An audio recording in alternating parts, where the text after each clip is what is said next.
सुबह के 5:30 बजे थे। आसमान में अभी भी रात की सिहाई घुली हुई थी और मोहल्ले में काफी कुहरा था।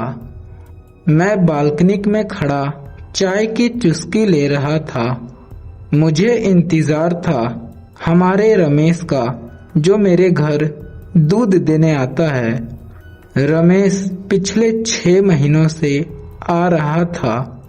दुबला पतला शरीर और शक्ल से काफी मासूम, और वह कभी ज्यादा नहीं बोलता था। बस दूध रख दूं भैया कहता और चला जाता।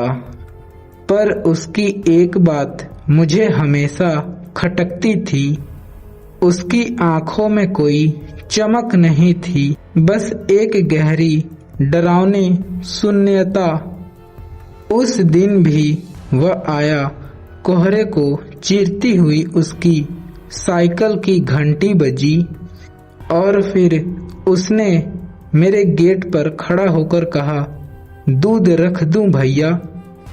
उसकी आवाज में आज एक अजीब सी ठंडक थी। मैंने नीचे देखा, वह धुंध में खड़ा था।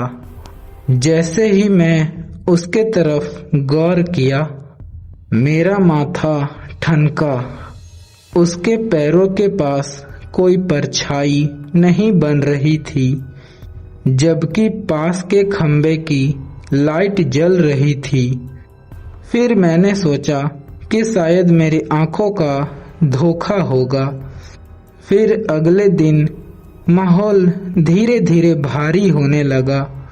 मेरी माँ ने रसोई से आवाज दी, बेटा यह दूध को फेंक दे, इसमें से किसी मरे हुए जानवर जैसी सड़न आ रही है। फिर मैंने दूध सूंघा तो वह बिल्कुल ताज़ा था। माँ को वह काला दिख रहा था, पर मुझे सफ़ेद। उसी शाम मेरी छोटी बहन सहमती हुई मेरे पास आई। भाई, वह दूध वाला, वह सुबह दूध देने के बाद जाता नहीं है। फिर मैंने खिड़की से देखा, वह 10 मिनट तक बिना पलक झपकाए हमारे मुख्य दरवाजे को घूरता रहता है। अब मेरी सब्र का बांध टूट रहा था। मैंने तय किया कि अगली सुबह मैं उसका सामना करूंगा। अगली सुबह 5:45 पर मैं मुख्य दरवाजे के पीछे छुप गया। ठीक 6 बजे गेट खुलने की आवाज आई। मैंने दरार से झांका। रमेश खड़ा था, लेकिन वह दूध नहीं निकाल रहा था। वह धीरे धीरे अपना सिर को ऊपर उठा रहा था, जैसे ऊपर वाली मंजिल पर किसी को देख रहा हो। फिर जो हुआ, उसने मेरे खून को जमा दिया। उसने अपना बिना शरीर हिलाए अपनी गर्दन को धीरे धीरे घुमाना शुरू किया। एक हड्डी टूटने जैसी आवाज आई, कड़क। उसकी गर्दन पूरी 180 डिग्री पीछे घूम गई। अब उसका चेहरा उसकी पीठ के तरफ था और उसकी आंखें सीधे मेरी आंखों में झांक रही थी। वह मुझे दरार के पीछे देख चुका था। फिर मैंने घबरा के दरवाजा खोला। अचानक वह सामान्य हो गया। उसकी गर्दन अपनी जगह पर थी। दूध रख दूं भैया, उसने वही ठंडी आवाज में पूछा। फिर मैंने कांपती हुई आवाज में कहा, रमेश तुम ठीक हो? उसने पहली बार मेरी तरफ देखकर मुस्कुराया। उसकी मुस्कान इंसानी नहीं थी। उसके होठ फटे हुए थे और अंदर के दांत किसी आरी की तरह लंबे और नुकीले थे। वह मुस्कुराया नहीं, बल्कि मुझे अपना दावत समझ के देख रहा था।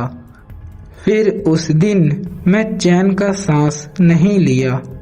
मैंने अपने बगल वाले एक बुजुर्ग काका से रमेश के बारे में पूछा।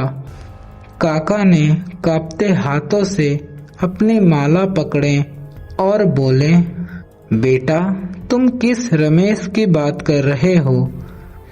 इस इलाके में एक ही रमेश दूध वाला था, जिसे 2 साल पहले उसी के तबेले में किसी ने बेरहमी से उसे मार दिया था। उसका गला काट दिया गया था। उसकी लाश आज तक नहीं मिली। मेरी रूह कांप गई। तो फिर हमारे घर रोज सुबह कौन आ रहा था? उस रात मेरे घर का माहौल बदल गया। रात के 3 बजे थे।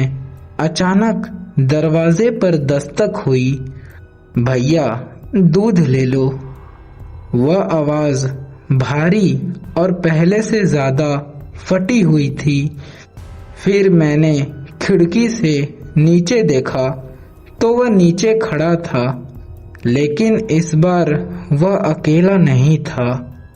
उसकी हाथ में दूध का बाल्टी नहीं, बल्कि मांस का टुकड़ा था। उसका चेहरा पूरी तरह गल चुका था। आंखों के जगह बस काले गड्ढे थे। दरवाजा खोलो, मुझे भूख लगी है, वह बोला।